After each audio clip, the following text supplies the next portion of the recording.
Hello the students, welcome back to organise knowledge channel. और आज की जो वीडियो है उसमें डिस्कस करेंगे worksheet number 23 for class 10th। ठीक है, सामाजिक विज्ञान की बच्चों ये वर्कशीट है जो आपके लिए 31 अगस्त 2021 के लिए शेड्यूल की गई है। ये वर्कशीट बच्चों आपकी क्लास 10th की वर्कशीट है। सो वर्कशीट शुरू करने से पहले बेटा प्लीज़ चैनल को सब्सक्राइब कर दीजिए, बेल आइकन को प्रेस कर लो ताकि आपको आने वाली वीडियोज़ की नोटिफिकेशन वो समय से मिल जाए। सो आज की वर्कशीट में बच्चों हमारा चैप्टर कंटिन्यू रहेगा और आज हम सतत विकास के बारे में और ज़्यादा डिटेल में पढ़ेंगे।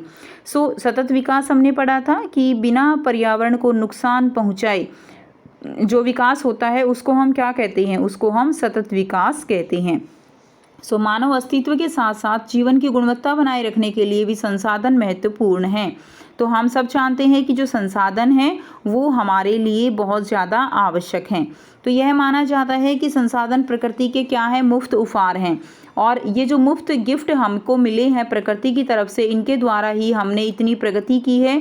इन्हीं का जो है हमने एक तरह से आप कह सकते हो अपने कला, अपना कौशल, अपना स्किल यूज़ करके हमने अपनी ज़रूरतों को पूरा किया है। परिणाम स्वरूप मानव ने उसका अंधाधुंध उपयोग किया और इससे निम्नलिखित प्रमुख समस्याएं उत्पन्न हुई। लेकिन मानव ने अपने जो है आप कह सकते हो कि अपने लालच के व्यवहार के चलते, अपने लालच के चलते इन जो संसाधन हैं इनका अंधाधुंध यूज़ किया और इसके कारण क्या क्या समस्याएं उत्पन्न हुई हैं। तो पहली जो समस्या है, कुछ व्यक्तियों के लालच को संतुष्ट करने के लिए संसाधनों की कमी, यानी कुछ व्यक्तियों ने केवल जो है अपना लालच को संतुष्ट करने के लिए लगातार जो पर्यावरण है उसको नुकसान पहुंचा रहे हैं, लगातार संसाधनों का अंधाधुंध प्रयोग कर रहे हैं, जिसके कारण जो है संसाधनों में कमी हो गई है। सेकंड देखिए, कुछ हाथों में संसाधनों का संचय जिसके बदले समाज को दो भागों में विभाजित कर दिया, अर्थात अमीर और गरीब। अब जो संसाधन है, जो अमीर लोग हैं यानी जिन लोगों के हाथों में संसाधन बहुत ज़्यादा मात्रा में पहुंच गए वो लोग अमीर हो गए, और जिनके हाथों में नहीं पहुंचे वो लोग गरीब हो गए। और इस तरह संसाधनों के इस तरह से यूज़ को जो समाज है उसको दो भागों में विभाजित कर दिया, अर्थात पहला जो विभाग है वो कौन सा हो गया, अमीर, और दूसरा हो गया गरीब। संसाधनों के अंधाधुंध दोहन से वैश्विक पारिस्थितिक संकट जैसे ग्लोबल वार्मिंग, ओजोन परत का क्षरण, पर्यावरण प्रदूषण, भूमि क्षरण हुआ है। तो संसाधनों का जो अंधाधुंध प्रयोग हुआ है बच्चों, उससे जो वैश्विक पारिस्थितिक संकट है जैसे कि ग्लोबल वार्मिंग हम सब बच्चे जानते हैं कि ग्लोबल वार्मिंग क्या होता है, पृथ्वी का तापमान जो है वो बढ़ जाता है लगातार पर्यावरण के प्रदूषण के कारण। तो सभी बच्चों ने ग्लोबल वार्मिंग के बारे में पढ़ा हुआ है। उससे क्या है, ओजोन परत जो है जो हमारे को चारों तरफ से एक कंबल की तरह, ब्लैंकेट की तरह घेरे हुए है और हमें सूर्य से आने वाली पराबैंगनी किरणों से हमें बचाती है। तो जो ये ओजोन परत है, पर्यावरण प्रदूषण के कारण ओजोन परत भी जो है क्या हो रही है, उसका भी क्षय हो रहा है, पर्यावरण प्रदूषण फैला है। और भूमि क्षरण यानी जो सॉइल पॉल्यूशन है, ठीक है, मिट्टी भी हमारी क्या हुई है, वो भी हमारी पॉल्यूट हुई है, वो भी प्रदूषित हुई है। क्लियर। तो ये सारी जो है क्या है, समस्याएं उत्पन्न हुई हैं। सो जीवन की निरंतर गुणवत्ता और वैश्विक शांति के लिए संसाधनों का समान वितरण आवश्यक हो गया है। तो इसीलिए जीवन की निरंतर गुणवत्ता और शांति बनाए रखने के लिए संसाधनों का समान वितरण जरूरी है। नहीं तो एक दिन ऐसा आएगा कि जो गरीब लोग हैं उनके पास संसाधन बिल्कुल नहीं होंगे और केवल अमीर लोग जो है इसका फ़ायदा उठाएंगे, और जिससे आपसी जो है कॉन्फ्लिक्ट पैदा होंगे, आपसी युद्ध होगा, आपसी मतभेद होगा। और संसाधन जो है इनके बिना हम जिंदा नहीं रह सकते हैं, इसीलिए लोग एक दूसरे को मरने मारने को तैयार भी हो जाएंगे। ठीक है, तो ये एक तरह से युद्ध वाली स्थिति हो जाएगी अगर इन संसाधनों का समान वितरण नहीं किया गया। यदि कुछ व्यक्तियों और देशों के द्वारा संसाधनों की कमी की वर्तमान प्रवृत्ति जारी रहती है तो हमारे ग्रह का भविष्य जो है वो क्या है, खतरे में है। इसलिए जीवन के सभी रूपों में स्थायी अस्तित्व के लिए संसाधन नियोजन आवश्यक है। सतत अस्तित्व सतत विकास का एक घटक है। Clear students. तो इसीलिए हमारा ग्रह जो है इसको लेकर इसका भविष्य जो है वो खतरे में है और इसीलिए संसाधन नियोजन की आवश्यकता है। सो सतत अस्तित्व सतत विकास का एक घटक है। नेक्स्ट देखिए, सतत विकास क्या होता है। सतत आर्थिक विकास का अर्थ है विकास पर्यावरण को नुकसान पहुंचाए बिना होना चाहिए और वर्तमान में विकास भविष्य की पीढ़ियों की ज़रूरतों के साथ समझौता नहीं करना चाहिए। हमने पहले की वर्कशीट में भी पढ़ा है बच्चों कि सतत विकास का क्या मतलब है। सतत विकास का अर्थ होता है कि विकास तो हो लेकिन पर्यावरण को किसी तरह का कोई भी नुकसान जो है वो नहीं होना चाहिए। क्लियर। तो पर्यावरण को किसी भी तरह का कोई नुकसान ना हो, और जैसे कि अगर हमने एग्जाम्पल भी लिया था, अगर हम कोई फैक्ट्री लगाना चाहते हैं तो वहाँ के जो पेड़ हैं उनको कोई नुकसान ना हो, यानी कुछ ऐसी व्यवस्था हो कि पेड़ों को भी नुकसान ना हो और फैक्ट्री भी लग जाए। तो इस तरह का जो विकास होगा उसको हम सतत विकास कहेंगे, क्योंकि इससे जो हमारी आने वाली पीढ़ियां हैं उनको भी बहुत ज़्यादा ज़रूरत है, उनके लिए भी हमें संसाधनों को सुरक्षित रखने की। अगर हमने संसाधनों का अंधाधुंध प्रयोग किया तो हमारी आने वाली पीढ़ियों को जो है ये जो प्रकृति रूपी उपहार है ये नहीं मिलेगा।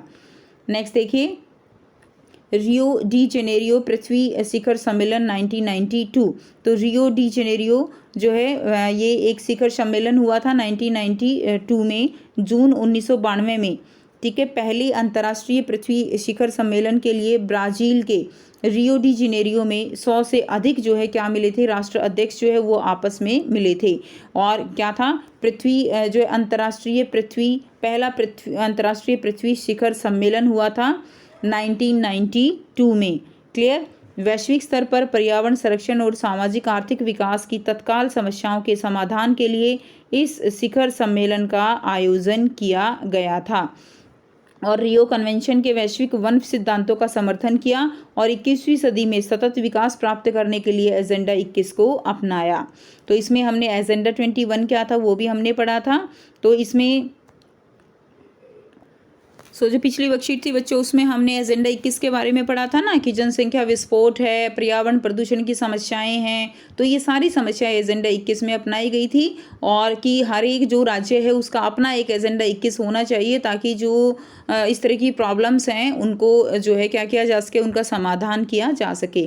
तो इसी से रिलेटेड ये जो है पहला 1992 में अंतर्राष्ट्रीय पृथ्वी शिखर सम्मेलन ये हुआ था, कहाँ पर, ब्राज़ील के रियो डी जेनेरियो में, जहाँ पर 100 से अधिक जो है राष्ट्र अध्यक्ष वो आपस में मिले थे और इन समस्याओं पर चर्चा की थी। अब आपको यहाँ पर बहुत ही आसान से 3 प्रश्न दिए गए हैं जिनके आंसर हम करेंगे। पहला जो प्रश्न है, एक ऐसी समस्या के बारे में लिखिए जो मानव द्वारा संसाधनों के अंधाधुंध प्रयोग का परिणाम है। तो ऐसी समस्या क्या है, पर्यावरण प्रदूषण की समस्या जो है वो समस्या है, ठीक है, जो संसाधनों के अंधाधुंध प्रयोग का परिणाम है। दूसरा प्रश्न है बहुत ही आसान, सतत विकास को परिभाषित करना है। तो हमने अभी परिभाषा पढ़ी है, पर्यावरण को बिना नुकसान पहुंचाए आने वाली पीढ़ी को ध्यान में रखते हुए किया गया सबका एक समान विकास सतत पोषणीय विकास अथवा सतत आर्थिक विकास कहलाता है। नेक्स्ट देखिए, प्रश्न 3 है, जीवन की निरंतर गुणवत्ता और वैश्विक शांति के लिए संसाधनों का समान वितरण आवश्यक हो गया है, व्याख्या करें। तो आंसर क्या रहेगा कि यह सही है कि जीवन की निरंतर गुणवत्ता और वैश्विक शांति के लिए संसाधनों का समान वितरण जो है वो क्या है, संसाधनों का समान वितरण वो आवश्यक है, ठीक है। अगर हम क्या है इसी तरह से अगर संसाधनों का अंधाधुंध अति उपयोग करते रहे तो पृथ्वी का भविष्य ही क्या हो जाएगा, एक दिन खतरे में पड़ जाएगा। असमान विकास के कारण भी आपसी तनाव बढ़ेगा और विश्व शांति के लिए क्या हो जाएगा, खतरा पैदा हो जाएगा। तो ये बहुत ज़रूरी है कि इस तरह से जो अंधाधुंध प्रयोग हो रहा है उसको किसी भी तरह रोका जाए, नहीं तो विश्व जो शांति है उसके लिए ये खतरा है।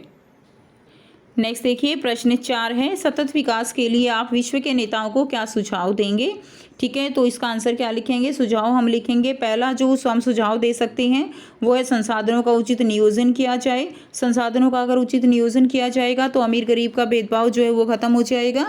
दूसरा है नवीकरणीय और गैर परंपरागत संसाधनों का उपयोग किया जाए, जैसे सोलर ऊर्जा है, पवन ऊर्जा है, इस तरह के संसाधनों का ज़्यादा से ज़्यादा प्रयोग किया जाए जो कि नवीकरणीय संसाधन है।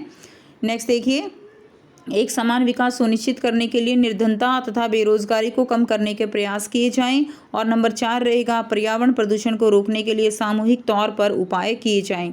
तो ये सारे उपाय हैं जो कि हम नेताओं को सुझाव दे सकते हैं जिससे कि जो आपसी भेदभाव है वो कम हो जाए। तो ये थी आपकी आज की एसएसटी की वर्कशीट। आई होप सभी स्टूडेंट्स को ये क्लियर है। कोई भी डाउट है पूछ सकते हो। वीडियो अच्छी लगे तो प्लीज़ लाइक कर दीजिए, शेयर कर दीजिए और चैनल को सब्सक्राइब कर दीजिए। So thanks for watching students. मिलते हैं नेक्स्ट वीडियो में नेक्स्ट वर्कशीट के साथ। Take care.